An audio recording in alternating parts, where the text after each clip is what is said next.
Yung customer ng striker, ito hindi mandar, subukan na. Wala talaga, wala. Itong repair ng mga electric pan, mga striker, mga basic lang naman ito.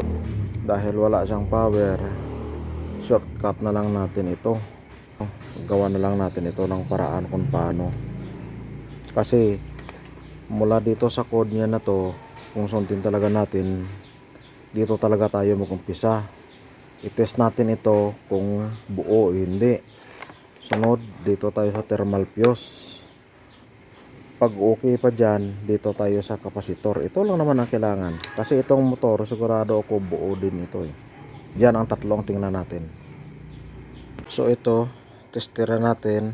Tapos ito yung koneksyon niya. Ayan. Buo siya. Lipat naman natin ito sa isa. Ito siya. Ayan, lipat natin naman dyan. Tapos ito naman yung kaniyang koneksyon. Ayan. Tumutunog siya, ibig sabihin buo siya. Ayan.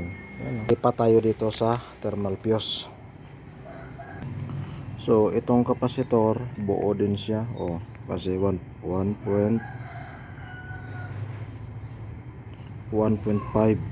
Ibig sabihin ang thermal fuse putol.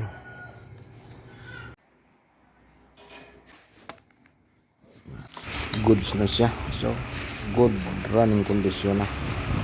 Thermal fuse na yung pinilitan natin dito mga striker.